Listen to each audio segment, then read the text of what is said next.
¿Qué tal? Bastantes informaciones novedosas en la actualidad suramericana esta semana. Evidente que los incendios en Chile ocupan las primeras planas en los principales diarios, no solo suramericanos, también de alcance continental. Informaciones del portal BioBio indican que solamente en una comuna, en la denominada Penco, hay 6.000 inmuebles destruidos. El la cifra de fallecidos también a raíz de los incendios es bastante significativa. Hasta el momento, 18, siendo las áreas más afectadas Biobío, Ñuble, la Araucanía, y las autoridades de Chile han decretado la alerta roja, puesto que de forma simultánea hasta 5 incendios acontecen y las autoridades tienen que dar respuestas de forma simultánea. Es una catástrofe, repetimos, alerta roja en varias regiones de Chile por los incendios. Esto, en caso de las autoridades chilenas, se han reunido también con quienes serán las próximas autoridades que encabeza el presidente electo Kast. Este año en Sudamérica se realizarán elecciones en varios países suramericanos: Brasil, Perú, Colombia. Por ejemplo, en el caso de Perú, el 2 de abril de este año tendrá elecciones. En el caso de Colombia, el 31 de mayo. Y en el caso de Brasil, el 4 de octubre. Por supuesto que estos tres países también tienen la segunda vuelta en caso de que no se logre la mayoría reglamentaria. Página 12, esta semana tiene bastante despliegue de lo que son las principales noticias en la Argentina, siendo varias de ellas la inquietante reforma laboral y la modificación a la ley de protección de los parques nacionales y los glaciares, donde, según articulistas en página 12, el gobierno está resuelto a aplicar la mayoría y modificar dichas leyes. En el caso, por ejemplo, de lo que es la modificación a la legislación laboral, esta despertó hace rato ya las protestas de los movimientos sociales y de todos los sindicatos. También en página 12 y en otros medios argentinos se resalta el hecho de que no ha explicado el gobierno argentino a quién le debe, a quién le tomó prestado para hacer el saldo por el salvataje económico que proporcionó el gobierno estadounidense, y que la semana pasada ya informábamos de que el gobierno argentino informó que saldó los 2.500 millones de dólares de los 20.000 que tenía disponible. Entonces, varios medios preguntan, varios articulistas, que a quién se le debe ahora, por lo cual se saldó se saldaron a Estados Unidos los fondos por concepto de préstamo que había realizado a la Argentina. De todas maneras, estas semanas el presidente Javier Milei también ha sido ente activo por el encontronazo que provocó la ausencia del presidente brasileño Luis Ignacio Lula da Silva en Paraguay. No fue a la firma del acuerdo Unión Europea-Mercosur, pero sí se reunió allá en Brasil con la delegada de la Comisión Europea, Ursula von der Leyen. De todas maneras, Milei sí fue a Paraguay para la firma de los acuerdos Unión Europea-Mercosur. También esta semana por sus declaraciones sobre su aprobación a la sustracción del presidente Maduro por parte de las autoridades venezolanas, esa complacencia trajo respuestas del gobierno venezolano. En el caso de Venezuela, hemos visto esta semana que María Corina Machado se reunió con el presidente Donald Trump, que le llevó su premio, el Premio Nobel de la Paz. Vamos a esperar qué fue lo que le llevó. De todas maneras, tiene un periplo internacional que ha incluido ir a discursear en la OEA, y esto es evidente que es más presión para la presidenta encargada de la presidencia de Venezuela, Delcy Chávez, y todo el gobierno venezolano.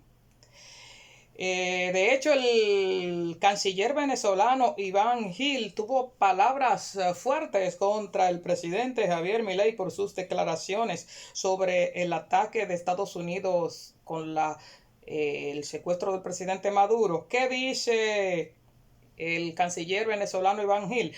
Dice que el Milei vuelve a exhibir su desconocimiento del derecho internacional. Y dice también que sus ataques son un ataque a América Latina y el Caribe. También dice que sus declaraciones son delirantes. Y además dice que no sabemos si Milei actúa por ignorancia, por incapacidad o por costumbre, pero estamos seguros de que él trata de ocultar sus propios fracasos internos. Eso dijo el canciller venezolano Iván Gil. En el Perú, el que está en la cuerda floja es el presidente interino, anterior congresista José Gerí. José Gerí, varios medios de comunicación han mostrado imágenes donde él se reunió con un empresario chino en la zona comercial San Borjas, y que fue con vestimenta súper cubierta para que no lo identificaran. De todas maneras, congresistas, medios de comunicación, líderes de opinión, partidos políticos le han pedido que por honor que dimita. Incluso el fiscal Gálvez, el fiscal general Tomás Gálvez, ha hecho una investigación preliminar, ha autorizado la investigación preliminar, delitos, patrocinio ilegal de intereses particulares y tráfico de influencias. Varios programas fueron quienes divulgaron, varios programas de televisión dominicales divulgaron la asistencia, el encuentro, imágenes relativas al encuentro. El presidente encargado Gerí ha dicho que estaban tratando coordinaciones para el festejo del Día de la Amistad chino-peruana, y que no ha violentado ninguna normativa. De todas maneras, Gerí está en la cuerda floja, toda vez que dicho evento lo realizó a escondidas fuera del Palacio Presidencial. Miren, vámonos a Brasil. En Brasil, el juez vicepresidente del Supremo Tribunal Federal de Brasil, Alexandre de Moraes, autorizó y ya está en la cárcel de Brasilia, Papudiña, el expresidente Jair Bolsonaro. De todas maneras, el vicepresidente del STF estuvo también en la Universidad de Sao Paulo, en la USP, participando de un evento de graduación con egresados de Derecho, donde él es profesor, él es docente. Y ante varias palabras relativas que algunos suponían que se refería a la prisión de Bolsonaro, arrancó estruendosos aplausos ante los presentes. Un hecho positivo para para Moraes, que dista todo lo contrario a lo que aconteció en aquella época del predominio de Lavallato. Creo que fue Universidad de Lisboa o la Universidad de Coimbra en Portugal, donde los estudiantes de derecho brasileños sobre todo no lo dejaron iniciar su palestra, su conferencia, protestando contra la actuación que tenía en ese momento el Supremo Tribunal Federal de Brasil.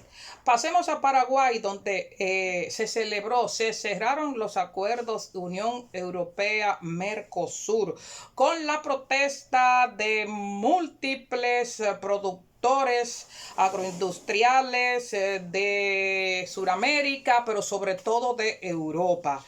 De hecho, en el acuerdo, Europa deja claro que si se ve peligrar la producción agrícola de Europa, ellos entrarán inmediatamente en acciones de salvataje. Francia, por ejemplo, Holanda, han protestado contra este acuerdo.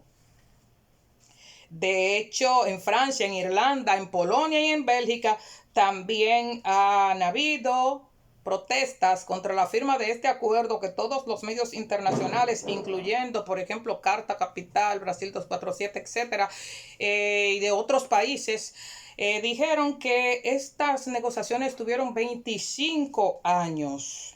Entonces, Unión Europea tiene previsto aplicar cláusulas de salvaguarda si el agro suramericano avanza y coloca en peligro la producción europea.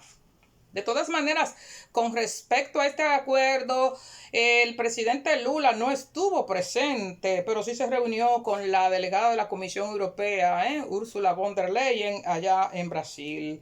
De todas maneras, el presidente Lula da Silva de Brasil ha dicho que Brasil pretende extender sus mercados con México, con Canadá, con Vietnam, con Japón y con China. En un acuerdo, bueno, este acuerdo por lo visto es flexible para también los acuerdos bilaterales, como es este que anuncia el presidente de Brasil. En el caso de Bolivia, esta semana, prisión preventiva para el exministro vinculado a comunicaciones del gobierno encabezado por el expresidente Luis Arce. Parece ser que esto va a ser una continuación dentro del actual régimen político-judicial en Bolivia, puesto que todas son prisiones preventivas. En el caso de, por ejemplo, Bolivia, Evo Morales, esta misma semana vemos que aquella acusación que se tiene contra Evo Morales, pues se cayó, quedó sin efecto por asuntos de la Fiscalía General, puesto que la misma Fiscalía había hecho una observación para que los denunciantes ajustaran la acusación. Subterfugio, pero incluyendo dentro de ese subterfugio, decía la autoridad fiscal que había falta de claridad en el texto y que no hallaron a la víctima. Entonces la Fiscalía de La Paz dejó sin efecto la acusación contra Evo Morales, pero ya le tienen calientita en la olla hirviendo la otra acusación. ¿Se recuerdan del supuesto hijo? Porque es, por lo visto en Bolivia también hay que hacer un análisis a la luz de las teorías del Laufer y etcétera, etcétera. De todas maneras, el actual presidente, Rodrigo Paz, ante el mismo tratado del Mercosur, dice que Bolivia vive una nueva etapa en la integración, en el diálogo y en la apertura con el mundo. Rodrigo Paz también ha asistido a reuniones internacionales, ya hablando de que Bolivia se abre al mundo. Y sin embargo, Las crisis siguen ahí, la crisis del combustible sigue ahí, la crisis judicial sigue ahí, las estaciones de combustible, la crisis del GLP sigue ahí y lo único que se ve es la nueva narrativa presidencial, pero ¿saben qué? Lo que sí queda claro es que 4.500 millones de dólares ha prestado el BID a Bolivia y el gobierno ha dicho que pretende instaurarse un nuevo modelo para reactivar el crecimiento y el empleo. El gobierno dice que esos 4.500 millones es para uso del gobierno y ¿saben qué? 4.500 millones, endeudar el Estado también para el sector privado. Eso dice el presidente boliviano. De todas maneras, en Sudamérica, por ejemplo, Ecuador, en Ecuador sigue la crisis del jefe de los jueces en Ecuador, Godoy ha sido acusado y varios congresistas y sectores de Ecuador han estado insistiendo de hecho se le va a realizar el juicio político porque este ha estado amedrentando jueces, según la acusación, para que tomen decisiones que ya él les tiene redactadas. Esta es una situación que ha sido denunciada por varias jueces. Incluso ustedes recuerdan la vicepresidenta, el conflicto presidente-vicepresidenta Abad, Verónica Abad. Bueno, la jueza Nubia Veras denunció que Godoy le hizo una sentencia redactada, mire, firme esto, y ella se negó. Y a Nubia Vera la